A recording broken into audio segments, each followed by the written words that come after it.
D'abord, chez Mola, les amis, notre paracha parle de la Aliyah, plus exactement de la difficulté de faire la Aliyah.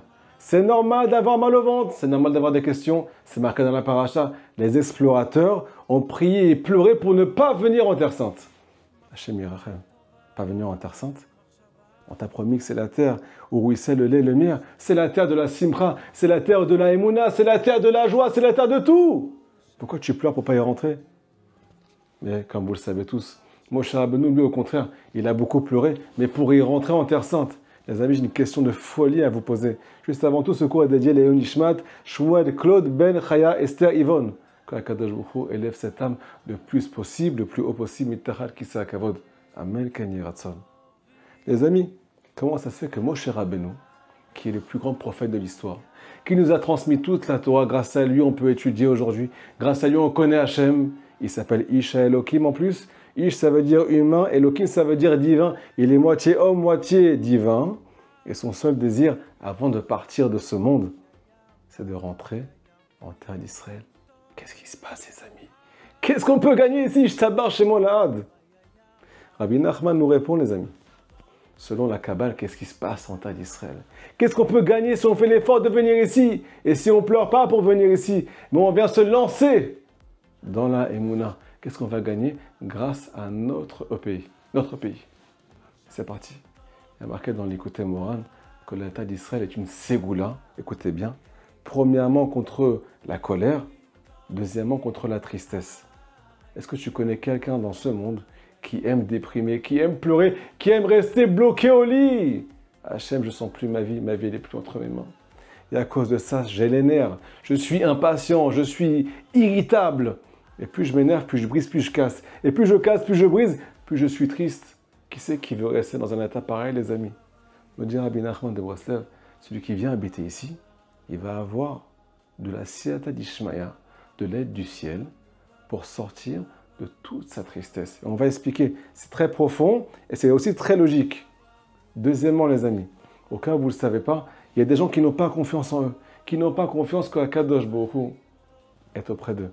Est-ce que vous connaissez la parole du Baal Shem Tov qui dit que, en fait, tout ce qu'on nous a enseigné, la distance entre nous et Hachem dans ce monde, la distance entre nous et Hachem par rapport à nos fautes, par rapport au fait qu'on est humain, que lui il est divin et qu'il est très très loin, que c'est très difficile de l'atteindre, très difficile pour qu'il entende notre prière. Me dit le Baal Shem Tov à Kadosh, sache une chose, c'est du bluff. Kadosh Baruch Hu, il est marqué dans le Zohar à Kadosh, il est juste à côté de toi pendant que je te parle. Il est devant toi. Il est dans ton cœur, il est autour de toi. Il est marqué dans le Zohar, Melochol Haaretz Kevodo. La présence d'Hachem emplit toute la terre. Hachem est avec toi. Alors nous dit Rabbi Nachman de Breslev, comment ça se fait que tu ne le ressens pas quand tu pries? Tu n'as pas la foi qu'il écoute chacune de tes paroles. Chacun de tes mots qui sortent de ta bouche. Kadosh Baruch Hu, il les embrasse et il les élève vers lui. Mais d'où viennent tes fausses croyances, Hachem Ishmor? Quand tu entends une parole dans la Mishnah, dans la voix qui te dit Ozen Shema'at, tout ce que tu dis, toute la shonara que tu dis, c'est enregistré, c'est marqué, on va te le répéter après 120 ans. Là, tu as une foi parfaite que tu peux beaucoup détruire, mais que tu peux construire et que Hachem est avec toi, qui t'entend et qui t'aime plus que tout. Ça, tu as du mal à y croire. Me dit Rabbi Nachman de Breslev, tu sais ce qui te manque? C'est la Emouna, la foi, que Hachem t'aime. C'est la Emouna que Hachem est avec toi. Nous dira Benoît Akadosh, où on peut trouver cette chose-là? Où on peut mériter cette chose-là? En terre d'Israël. Cette terre s'appelle, selon la Kabbale, Emouna. C'est la 10e sphère par rapport à la royauté d'Hachem, par rapport à la Emouna. Donc c'est ici, Rabotai, qu'on va mériter ces pincements au cœur, ces languissements, que Hachem dirige ma vie. Maintenant, les amis, on va poser une question que vous me posez tous. Vous ne l'avez pas dit, mais je l'entends déjà derrière votre écran. Comment elle va la Emouna? Il y a des gens qui me demandent, Rav, de génération en génération dans ma famille, on est rama, on est angoissé, anxieux, on se pose des questions, plein de questions sur la Torah. Comment voulez-vous que moi j'y arrive? Tout le monde oui, mais moi non. Les amis, je vous réponds de façon la plus simple possible. La Emouna, ce n'est pas une sagesse. Il n'y a rien à comprendre. Au contraire, je ne pourrais jamais comprendre Akadosh Baruch Hu.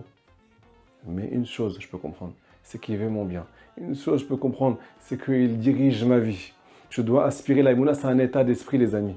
La Emouna, c'est un vrai état d'esprit. Je me conditionne pour essayer de faire entrer dans mon cœur que c'est Hachem qui dirige ce monde. Où on peut ressentir cette chose-là, les amis, que c'est Hachem qui dirige ce monde-là. Eh bien, c'est en terre d'Israël. Il y a marqué dans le Passouk. Ene Hachem Elokecha ba. Mereshit Hashana daharit Hashana. Akadosh Baruch Hu, il met ses yeux sur la terre d'Israël. Du début de l'année jusqu'à la fin de l'année. Qu'est-ce que ça veut dire? Ça veut dire qu'ici, il y a la providence. Les yeux, c'est la providence. On ressent tous que c'est Hachem qui dirige cet endroit-là. Combien de missiles l'Iran a tiré sur Israël? Combien de missiles à Botaï, gros comme des maisons, comme des immeubles, qui ont été arrêtés? Si ce n'est pas la main d'Hachem, alors c'est qui alors? Ici, on peut ressentir que le roi dirige ce monde. Tu peux le ressentir dans ton cœur et automatiquement te rapprocher de l'Emouna. Deuxièmement, les amis, il y a marqué dans le Passouk, dans notre paracha. Eretz ochelet yoshveya. Les explorateurs ont commencé à pleurer. Ils ont dit à tout le monde, la terre d'Israël vient engloutir ses habitants. Pose la question à Rabbi Nachman de Breslev.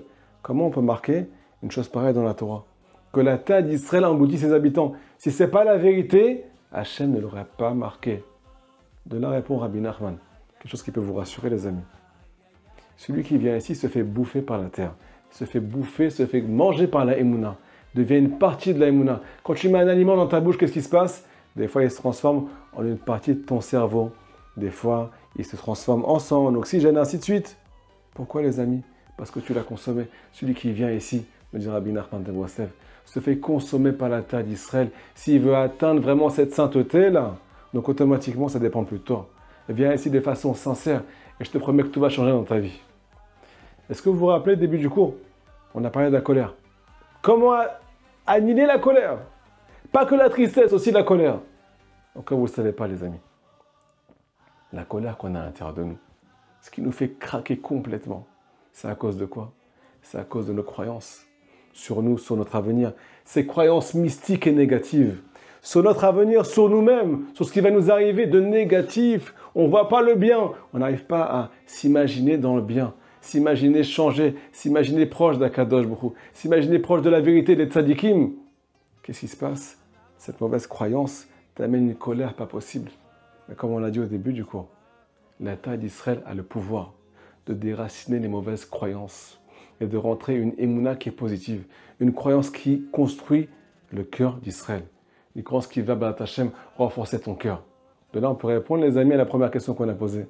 Moshe Rabbeinu qui connaissait toute la Torah, qui connaissait Akadosh Baruch Hu, qui a perçu, qui a contemplé Akadosh Baruch Hu, qui connaît toute la Torah, qu'est-ce qu'il demande? Son dernier souhait, son plus grand souhait, c'est de venir en terre d'Israël. Pourquoi? Parce qu'ici, on a ce qu'on appelle l'apaisement. L'apaisement avec la Torah. La simcha avec la Torah. Et B'at Hashem, une guérison complète pour tout le Ham Israël, la même Keniratzon. À très bientôt, les amis. Shabbat Shalom. מחשבות טובות, איי איי